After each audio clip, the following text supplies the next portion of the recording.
Good morning, everyone. Good morning.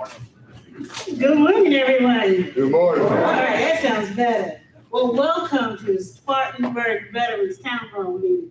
I'm so excited to be your facilitator today. My name is Yvette Craig, and I'm Chief of Stakeholder Relations, Family of Veteran Experience Officer at Columbia. So today you will get an opportunity to hear from our leadership team some updates about what's going on, not only in Spartanburg, but at our Columbia VA also. So I want to thank the sponsors for us to have this room today, for the local people in the community to come out and hear what our leadership has to say. So I want to thank you so much for being here today. I know it's a little chilly outside, but it feels good to me. So either way, we want to get started. And before we get introduced our panel and some of our employees that are at the table, we're going to ask Ms. Whitaker to come forward, and she will do the Pledge of Allegiance. And if you can stand, please.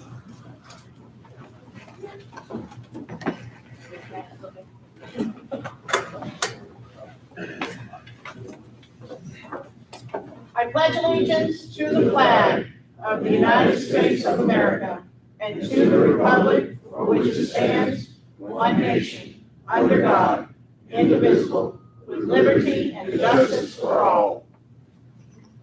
Thank you. I asked Ms. Whitaker at the last minute. She was so graciously to oblige. So thank you. Ms. Whitaker is the public contact representative at the VBA in Columbia. So now it's going to take my opportunity now to introduce our panel. And I'm going to start off with our leader first. We have the acting executive director and medical center director, Mr. Jeff Seeds. Next, the acting associate director, Ms. Bridget Chapel. Our acting associate director, patient nursing services, Ms. Audrey Lewis. And our acting chief of staff, Dr. McCowan. And our assistant director, Mr. Ronnie Mack. And standing in place for VBA, Veterans Administration, Mr. Marlon Hines from Ms. Jackson. She is not available to come out today. And also, I'd like to introduce some of our staff from Spartanburg. I see Ms. Davis is working. So, Dr. Deborah, he's a primary care chief for the CBOCs. Sean Riali, he's the nurse manager for the CBOC. Jacqueline Davis, she's a Spartanburg nurse manager. And Mr. Bogan, he's administrative officer for the CBOC. Did I miss anyone from actually Spartanburg team? Okay, now I'm gonna just let the tables that once we finish the Veterans Town Hall meeting, we will start off, you have the opportunity to visit the tables. Also having back our public affairs person, Mr. Branch, and also Scott Perez. If you can't hear anything, we're gonna blame it on Scott. Next in the background, we have Mr. Bilton, mental health. VBA, military to VA, social work service, the Welcome Center, My Healthy Vet, NVCC. For those who want to know lots about community care, their heart's right here. She will definitely answer your question.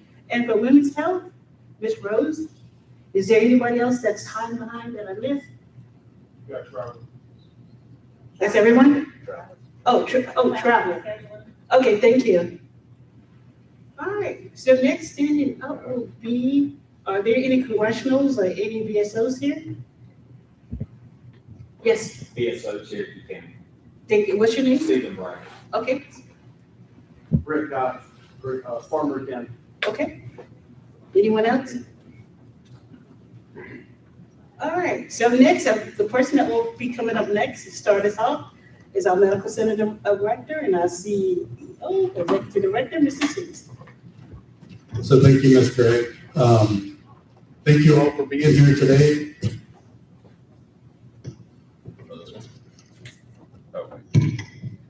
Okay, let's try this again. Hey, yours works much better. Of course. So good morning. Thank you guys for being here today. I'm Jeff Suits. I'm the Acting Medical Center Director. I'm a retired Air Force, so I get it.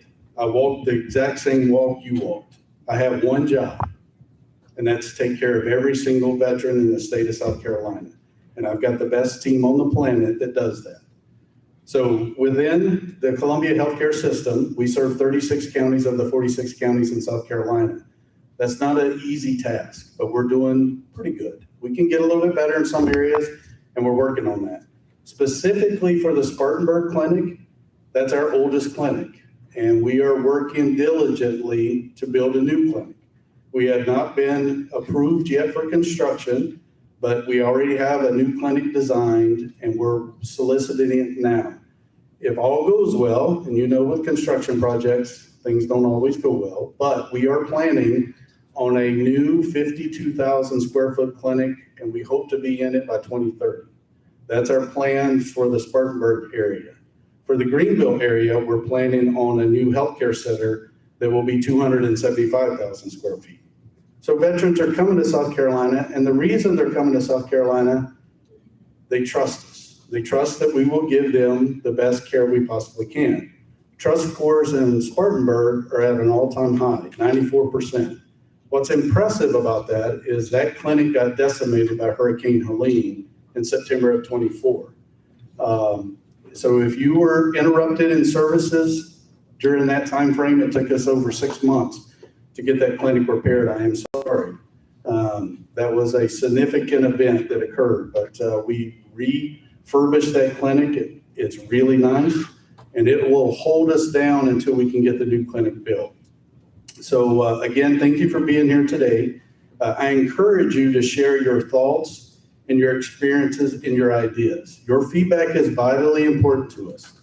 If you have a medical issue, please let us know so that we can get you a doctor or a nurse to speak to, and we will address your clinical needs privately. We do not want you to have to share your clinical needs with the group. But thank you all for being here today, giving us an opportunity to talk to you directly, answer any questions that you may have, and truly giving us an opportunity to give you the best care we possibly can. Yes, you can go to the community. That's your right as a veteran, but I promise you we can do it better. If we can't, then that's on me, and I'll have to find a way to make sure we can. Okay? I'll turn it over to Ms. Shawston, our Acting Associate Director. Good morning. My name is Bridget Shawston. I'm the Acting Associate Director. My regular role at our Columbia VA is Chief of Quality Management. So I know you heard several of us say, or we were introduced as acting, but we all serve in a different capacity so that we can continue to serve you all here. I'm going to digress from my script for just a bit. I went to an event this past Saturday to memorialize the Battle of Hobkirk Hill in Camden, South Carolina in the American Revolution. And you're thinking, what does that got to do with anything? Well, the speaker there, and I want to recognize him, his name was Rick Wise. He served 23 years in the United States Army Field Artillery, a veteran of Desert Shield, Storm, Operation Southern Watch, and Operation Iraqi Freedom. And he gave an amazing presentation on that battle. But what his theme was sacrifice. And he talked about the sacrifices that obviously that our ancestors made, but that we continue to make. And there was something he said in particular that struck me. 6% of the total population are veterans, 1% active duty. And so when we say that it is our honor, it is my honor to serve you, I truly, truly mean that. You are less than 1% of the population, and you gave more than anybody could have ever asked. So as we sit here today, we do want to hear from you. We're very excited to hear from you, the good and the bad, and we want to honor your sacrifice through the things that we can do to make it better for you here. And our acting Associate Director of Patient Care Services, Ms. Audra Livingston. Thank you. It's my honor today to sit in for Dr. Ruth Mustard, who couldn't be here for a family event. I just wanted to just introduce myself and who I am. My normal role is the Associate Nurse Executive for Primary Care, which means that I get to serve and have the privilege to serve all of you through primary care, which many of you probably walk through our doors and experience the VA through primary care. I wanted to take a moment and just recognize that this week is Patient Experience Week. So today through Friday, we'll be recognizing the Patient Experience Week. I want to take a minute and just highlight the nursing that occurs in the Spartanburg CBOC. We have Jackie there, who's present today, the nurse manager. We have the most outstanding nurses in the Spartanburg CBOC. They are dedicated. Mr. Suits mentioned that we worked 6 months tirelessly through Hurricane Helene. These ladies and gentlemen sacrificed outside in the weather, in freezing rain, to ensure that services were not interrupted. And I want to just publicly say thank you, Jackie, for your leadership and for what you did during that time. And thank you, Mr. Bogan, and Dr. Deppro, for what you did, and you're championing us through that trying time. And thank you all for your patience in that. I do want to just highlight the compassionate care that you receive from nursing. Many of our nurses are veterans and do continue to serve each and every one of you through their service and dedication. And we do this through the PACT model. This is a team, the teamlet, with the provider, the RN, the LPN, and an MSA to deliver care to each and every one of you. So just to make sure that you're getting the needs that you have, and ensuring that any of your chronic diseases are managed as closely as possible. And I think that's, and I do want to recognize too, that Spartanburg, the CBOC is currently leading all of our CBOCs and dorm primary care with their trust scores at 94.4%. It's just a testimony. I had to look back several weeks to see that there was even a complaint, which I think is very telling, and appreciate you all and look forward to hearing from you today how we can improve what we're already doing for you. So thank you for allowing us to come and to hear from you today. And next is our Acting Chief of Staff, Dr. James McCallum. So thank you, Mr. Suits. I'm James McCallum. I'm usually the Associate Chief of Staff for Education at the Columbia VA. However, I am the Acting Chief of Staff right now, and it's truly an honor to be here with you today. And I want to take a second to thank you all for your service. I'm thrilled to be here, connect with you, hear your feedback, find out what we're doing right, what we could be doing better. As Audra said, this is Patient Experience Week, so this is a great week to be having a town hall. This is a time of year when we actually rededicate our efforts to making sure that you as our patients have the best experience, and we ensure that you have the highest quality healthcare that we can provide for you. And thank you for trusting us with your care. As most of you already know, you have a fantastic group of providers and healthcare officials at the Spartanburg CBOC, and Dr. Deppro, Mr. Bogan, Mr. Reale, thank you for being here today. But today's town hall is about you, and we want to hear about your experiences, your concerns, and your ideas. We're here to listen and continue to help provide you with the best healthcare in the country. I do want to ask one favor of you, though. We frequently, as you all are probably aware, end up sending out surveys, and sometimes they're lengthy and sometimes they occur a long time after your appointment. But they really do help us know what we're doing right, where we need to improve, and they help put things on our radar that we're not even aware about. So when you get a survey from us, it's very helpful to us if you wouldn't mind filling it out and sending it back in. And I know it can be a heavy lift because some of them are quite long, but it really does help us provide better care to you. So thank you very much. And again, thank you everyone for your service. And next is our Assistant Director, Mr. Ronnie Mack. Good morning, all. First and foremost, I want to thank you for taking your time to join us today. But I have some special people I want to talk about. Your experience in the healthcare journey actually starts when you get in the parking lot, and then you meet the person who checks you in or speak to you. So a lot of times those people are invisible because you're thinking about nurses and providers, but the support staff is so important. And I just want to thank them and make sure you all see them when you come in, because it is very important. They help you along the way. They help you navigate the entire system, from actually seeing your provider to community care. So without them, your journey would not be as seamless as it is. And without them, they won't actually, you wouldn't actually have a voice to speak to us, because I promise you, the people who sit in the front, the MSAs, they tell us a lot of stuff that goes on, and that's how we can improve your area.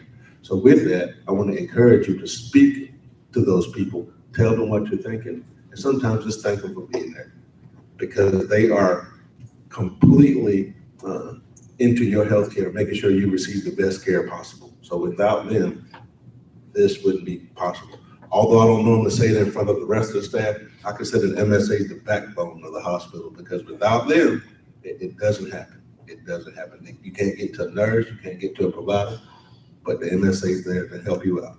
So with that, I ask one small thing of you. Again, use your voice. Tell us what's going on. Although the scores are great, we can actually get them better out of you. So if you listen, we will listen.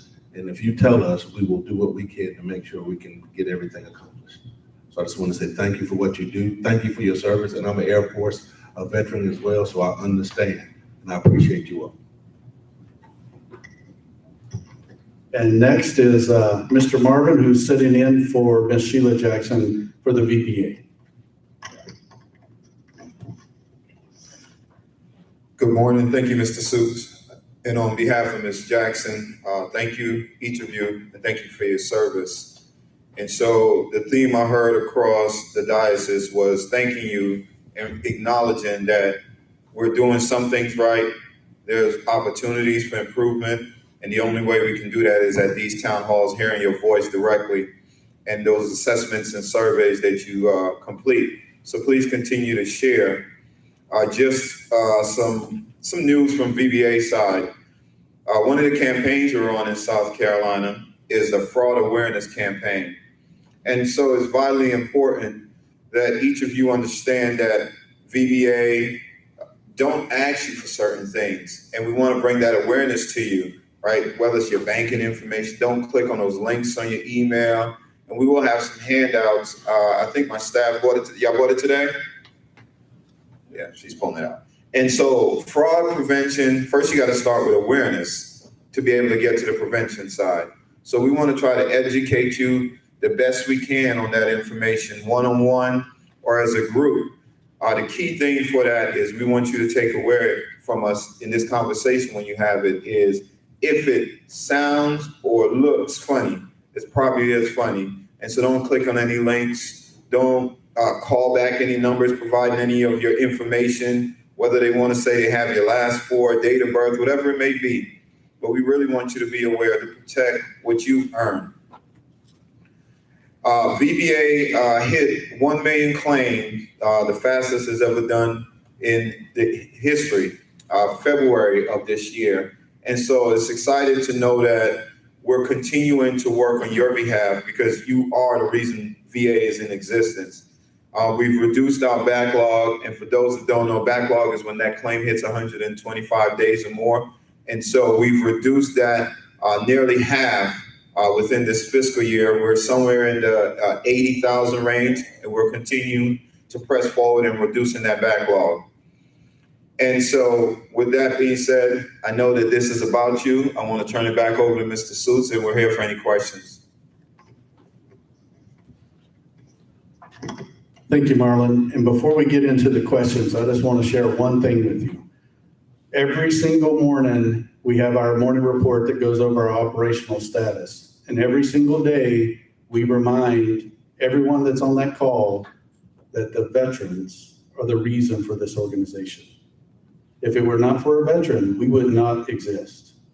So we truly, truly am grateful for your service, and we're honored to provide you care. Okay, Ms. Craig, would you like this mic? Testing. Okay, must be you. All right. Before we get into question and answer, I want to go off the script just a little bit. Of course. Okay, thank you. I just want to mention something. Dr. McCallum mentioned about the survey. How are we asking you to return your survey? So I want to give some comments that we got from the survey for Spartanburg. Question, does anyone see Dr. Jones in the audience? I do. There's a flood of comments about Dr. Jones, and they're all positive. They talk about how he's such a great provider, how he listens, how when you walk in, he makes you feel welcome. So I haven't had the opportunity to meet Dr. Jones, but I'm gonna make it my business to meet him today and tell him thank you for what he's doing for our veterans and the feedback that we are getting back. Another thing we have implemented our mystery shopper. Ms. Lisa Strong, she's also a veteran. She's part of that, implementing that. So not only we are getting feedback from you all, we want to sit down and have a veteran or have someone to observe what our staff is doing. So in that way, we get immediate feedback and immediate correction. And Mr. Suits is good about making sure corrective actions are done in a timely manner and with our leadership team. So also I want to recognize a patient advocate too that I did not say earlier, Janet Van Horn. She's the one for Spartanburg, Greenville, and Anderson. And in the hallways, Natisha Adams. So these are the people that hear your voices, and then we want to implement something. We love our job. We love people coming to us, but I would prefer having compliments at any time over concerns, but this is how we grow. When we're not doing it right, we want to make sure we get it right. We always get it right the first time, but we'll try our best to get it right the second time. So we're going to go in our question and answer session. If I have the written ones first, and then we will go with anyone in the audience who did not have the opportunity to write a question. Just like Mr. Smith said, if your question is a personal nature that's going to be, this is televised, this is being on the internet. We don't want to hear your personal business being broadcast across the country where anyone can hear your personal concerns. So if I abruptly interrupt you because there's a lot of PHI, personal information, don't take it personally. I just want to make sure we're protecting you. So the first question is probably for Dr. McCallum. And it's from Kevin Vander Hayden. Vander Hayden. Oh, thank you. You knew I was going to spell your name. All right. Where Don't is it? read that, since it's being televised, don't read that the lower mark. Yeah, Now we're talking. Yeah, I already catch that. I'm going to not say that. How much you gonna pay me? I'm just kidding. All right. Where does the VA secretary stand right now about the medication rule? So I'm gonna need a little more information, sir, I'm sorry. No, he implemented the rule, or he brought it down, it was gonna be implemented. Let's go, okay, that's. And then it got, Yeah. and then it got stopped. Is he still discussing it, or is it gonna come down the road where he's just gonna say, oh, I'm implementing now, and blindside us veterans again? Or is it gonna be dropped, reworded? I'm trying to stay politically correct with this as being televised. I think we get the gist. Oh, I'm not meaning bad words, I mean, Right. I understand there's us vets that we really need it. We can't lose it. But there's other vets that play the system. I know a couple that do that, so that's why I say that. Okay. And so I can't read his mind, right? But what I will tell you, as VBA, we follow exactly the policies and laws. And so as of right now, and what you just stated, we're not implementing that. Can that change? It could, but right now, there is no plans that we've heard. There's nothing sent out to implement that. Because that was just a shocking. It was brought to us, and bam, implemented, and revoked. So it was like, that's all. Let me add one. What I did see from that ruling that came out was every single veteran organization quickly stood up and voiced their concern, and in 2 days, the decision was overturned and was not implemented. So the moral of that story is when it's not right, speak up professionally. And I think every single veteran organization spoke up, and they have put that to bed for right now. Well, I emailed Lindsey Graham and the president also. I always get nice replies from Lindsey Graham.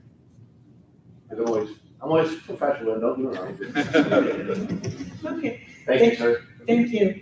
My healthy vet, this question will be for you guys. This is from Mr. Kiefer Humphreys.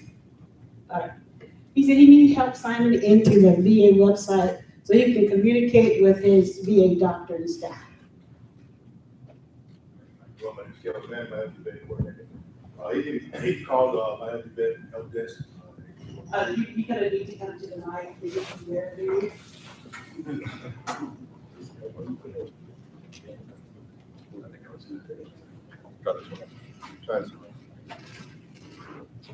Okay, getting assistance with signing into the My Healthy Vet website.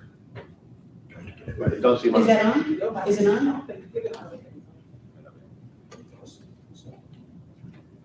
What about now? No. Here you go. Okay. Try this. I know this one. All right, once again, my name is Kevin Manning, My Healthy Vet coordinator. If you need assistance with signing in with My Healthy Vet, you can call the My Healthy Vet helpline. It's 803-776-4000, extension 5001. Also, being that you're in Spartanburg, we also have a rep there who kind of helps us out. They're not My Healthy Vet themselves, but they do assist us when we have issues with someone needing to sign up with My Healthy Vet. And that person name is Tamika Matthews. She can assist us and assist you with that. But like I said, you also can call the My Healthy Vet help desk. So in other words, Mr. Humphrey, we, Yes, we can help you here today. yeah, we'll be able to help you today. Well, one of the problems is I'm not a computer techie. I'm trying to set my access up on my desktop. Yes, sir. And then it asks for adding your driver's license, blah, blah, blah. I don't know how to move all that stuff over off, say, my cell phone over to the mainframe. Because, you know, it's just been very frustrating to me. And I'm a self-named non-techie person. I just don't understand. For those who did not hear Mr. Keeper's question was, he wants to move from his phone to his desktop. He's not computer savvy. We know a lot of us aren't computer savvy, so we're gonna try our best. So Mr. Manning, so how are you gonna help us? Yes, sir. So, you can come on and see me here after the town hall meeting. I have some others as well that assist you with that. We're gonna have you set that up today. If anyone else, if you're tech savvy, you want to use your phone to sign up for My Healthy Vet, take your photo and all that good stuff. Once you complete that process, you're able to log in on your computer. You don't have to use your computer to take a photo or anything like that. They usually send a link to your phone for you to do that as well. But like I said, I have some stuff over there to kind of help you out, but I will be here also to assist you with that if you want to see me at the Well, time. I picked up a brochure Yes, sir. last time I was in Spartanburg. So, but still, that same problem remains. I don't know how You have to your go cell, from my cell phone to, you have your cell phone on today, sir? yes. Okay. Mr. Keeper, it's nothing like that personal side. They're gonna give you one. Yeah, you're gonna get it. They're gonna stay here until you do get it, okay? All right, this is the second part of your question, Mr. Kiefer. I have an uncle that was killed in World War II. How can I find out if the family received the Purple Heart or other recognition? So how can you find out if they did? Yeah, this was my mother's brother. He was killed before I was born, but she was very close to him. I mean, and I just got to thinking, there's something triggered in my mind. I wonder if he got some kind of recognition who's killed in Europe. And it's buried over there. We have a picture of this cross in the cemetery. But I just wondered if in fact he got any kind of recognition like that. And so, who received it? Because, not that I want to take it away, his children are all passed away. If he did not get it, or something like that, I would sure love to be able to receive and just honor that stuff. So there's two ways to go about that. The first way is the National Personnel Records Center. And so we have some information in the back. Our public contact outreach specialist should be able to give you the general information. But to obtain records from them, you have to have the rights to obtain the records, right? But then there's also the Release of Information Act. And so if you file a Release of Information Act, they'll go through the process, but that also should contain that information based on what you're asking for. Okay, so. Well, would it help? I have some newspaper clippings from back in those days, and it tells when he was killed, and some one or two people that were with him, have some comments. Would it help to have that or to present that, as evidence? Every bit helps, but typically it's the name of the veteran and the file number / social security number, date of birth, and then from there, the completion of the forms that's required. National Personnel Record has a different form, and so does like when you do a request of records, a Freedom of Information Act request. And so providing that, it may actually go into the archives and they may say thank you because they may not have it. And so you can provide it, or you can just request or have whomever within the family that would be considered eligible to do the NPRC request, the National Personnel Records Center. That's the NPRC. Well, he had 9 other brothers and sisters, and they're all gone, of which my mother was one. They're gone. But I don't know, something just hit me the other day and asked this question, because I never heard, and they probably didn't even think to ask his family or family's immediate order. Never asked us. I never heard it, so I don't know. I'd just like to know one way or another. So I'll work with that. Yes, sir. So you can start either one, but we got 2 tables on standby for you, sir. Awesome. Okay, this is our last question, written question that is, and then we will go to the questions for the audience. And this is for NVCC. It's 2 parts to this question. So the first part is community care. I have a medical condition, and this is for life, and includes doctor specialist visits, medication at home, the INR, blood tests. Why can't I get community care for this lifetime condition? Why is it so hard to get into community care approved? And second part is I have been paying hundreds of dollars each month for doctor's visits, medication, and test kits each month. Because I can't get community care approved, and if I get approved, it's for a month. Then I have to try to get approval again. Yet my condition is for life. And this is Mr. Ronald Nance.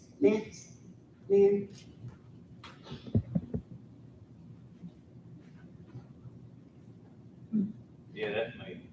Oh, that's you? Okay. All right. Yeah, you're the one that said make sure I read it correctly. I wasn't sure you could read it because of my handwriting. Yeah, I did my best. You Okay. did good. Yeah. Good afternoon. My name is Caitlin Earhart. I'm the Assistant Chief here at Community Care. So I can take your name and information and look up your file specifically and then get back with you. But just like some general information with community care, the eligibility for community care is written by the Mission Act. And so there's about 6 criteria for community care eligibility. And one of the misconceptions that people have is that their eligibility is based on what VA they get their primary care through, but that's not correct. It's what is the closest VA to you that actually has the services that can provide it to you. So that's where drive time comes into play. Then there's wait time, there's BMI, there services unavailable, there's other eligibilities. So if you have a consult that's placed by your provider and they run what we call the decision support toolbox, the DST, it would come up with what your eligibility is, or if you don't have any. So with your specific case, I'd have to look and see what your eligibility is and then kind of go from there. But when the VA does issue community care, from the national, they have what's called CEOC, Standard Episode of Care, and that outlines how long it's good for. So unfortunately, we don't have any control about how long a veteran is authorized to get their care in the community. We definitely understand those chronic lifetime conditions, that can be extremely frustrating to have to go through the process to get reauthorized. Unfortunately, the VA just doesn't have in place at this time where we can keep lifetime conditions that will always remain community care eligible out in the community. But we can work with you and your provider's office to make sure that they understand the process to get your renewal so that you can get that timely and there's no lapse. In terms of medication, if you see a provider in the community authorized by the VA, as long as it's a formulary medication, the one that the VA can provide, they just need to e-fax the prescription to the VA pharmacy, and then you start getting your prescriptions through the VA. So there might be an issue with your vendor's office and having that information. So at the end of this, if you'll come, I'll get your name and information, then we'll follow back up with you. Do you need a laptop? You can definitely use mine. Sure. Sure. All right, I'll give it to you as soon as we're done. All right, now it's for questioning the audience. If you can raise your hand if you have a question, and the mic will come to you. If we've answered all your questions today, that's even better. Okay. Lisa? Can you?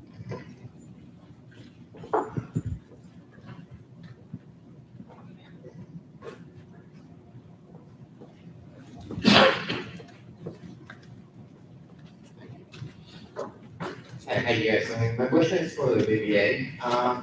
Since it's going to be a year since I last went through the VRD, what have you guys done to fix being able to offer jobs in cybersecurity and the IT world?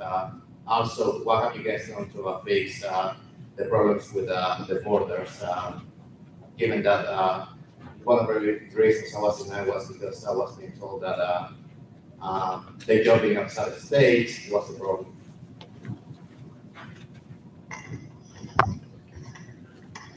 So your first question was, what have we done to fix VBA for the IT? VRD, yes. For VRD, for IT? Yes. Can you elaborate a little more? I was told that I was going to be helped with a non-paid work experience that never materialized. As you know, cybersecurity is a big element of the work right now. Why wasn't I able to be given a non-paid work experience and take care of the program with none of that? Like, has that been fixed? If I went back to the program right now, will I be able to get a non-paid work experience now on my field?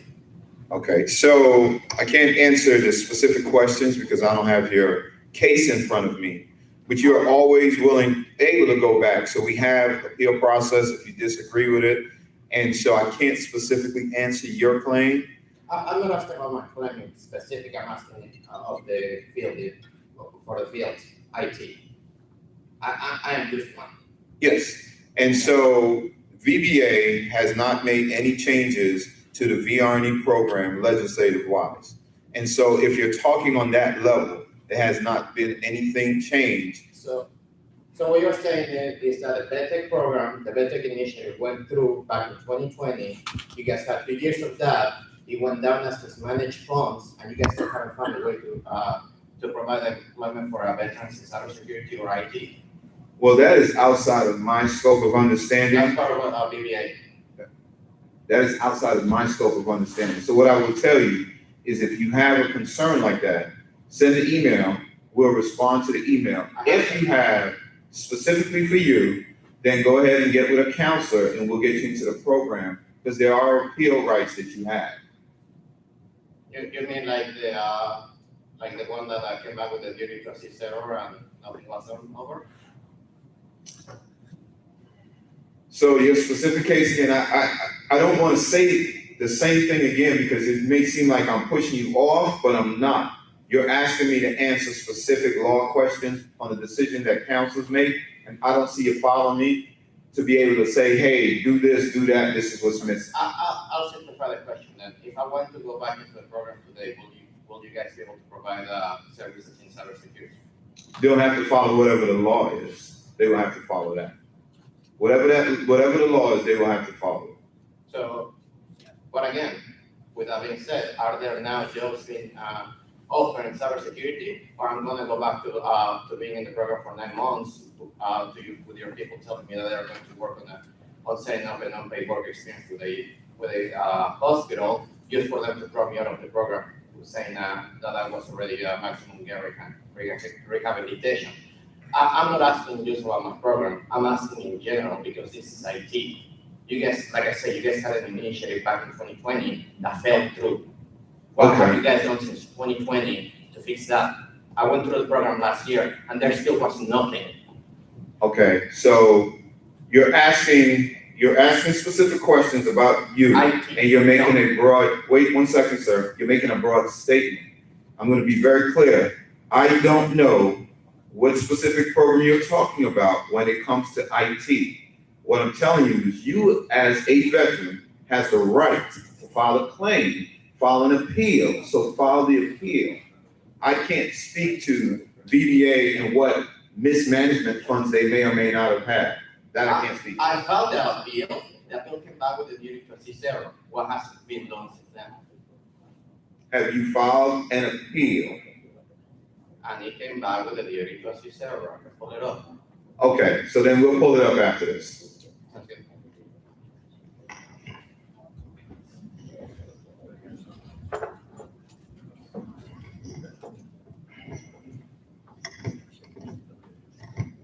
Is there another question?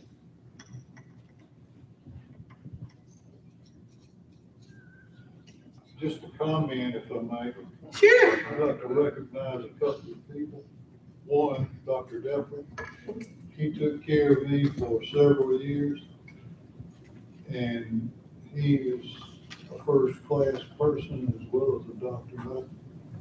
I was sad to see him move on to bigger and better things. Congratulations. I have now been reassigned to another fine doctor over there, which I'll see tomorrow. But I just wanted to recognize him. And also, one of the staff in Spartanburg is Michael Santiago. Great guy. He has moved backwards to help me and to coach me and things. And I just really appreciate both of those folks very much. Thank you, recognize him. You know, Dr. Deborah does do drive-bys every so often, so. It's my honor. You had him too? Yeah, same thing about Dr. Deborah. Yeah. They got a petition for you, Dr. Deborah. Thank you for how you treated me well. You have to step back down now. Is anyone else? If not, we'll have Mr. Seuss to close out. Just want to thank everyone for coming out. Mr. Branch, do you have any comments? He's our public affairs person. Any comments from you? No, ma'am. Sorry to put you on the spot. Other than if there are any questions for me, but otherwise, no comments from me. Okay. Again, thanks everyone for coming out. We love doing things like this and this help leadership to help put the news out. So what we're doing and what we need to improve on. So, Mrs. Smith. So thank you, Yvette. Thank you again for coming out today. We are truly, truly honored to serve you. We will do it with respect, dignity, and professionalism. If we don't, that's on me. So please reach out to me and I will help. I tell you that the veterans are the reason for this organization. The other thing that I say frequently, we will stop the rotation of the earth for the veterans standing in front of us. There's metrics to measure metrics. I don't really pay attention to those metrics. The team tells me where we need to focus. We focus on the veterans standing in front of us. Thank you again for being here today, and it's an honor to serve. Yes, sir. Let me throw one thing in, sir. I had an issue a couple of years back now, and it took me a year and a half to fix it. The forms they have over at the VA, they messed up my birthday. So they messed up my birthday. Somebody keystroked it, And I went up and I said, well, you messed my birthday up, can you fix it? Because it messes up all your other records. And basically it took an act of God to fix the mess up. And they gave me a form, and it was a gender identification form. And I was like, I don't need to change my gender. I need you to fix my birthday. And they said, well, this is the form we use for everything now. So I crossed everything out and I put what I wanted on there and I sent it in. And they were like, oh, you didn't send us the right information. I'm like, this is the only thing you gave me. So you might want to look into the forms that they. Guys, is he, what's this gender identity form to change a birthday? Is that accurate? No, sir, I don't know about that form, but I have the correct form with me. I fixed it. But it took me a year and a half, almost 2 years to fix it. Okay, I'm sorry to hear that. Yeah, I don't know about the form that you're talking about, but I know the actual form that we use. Okay. Anyway.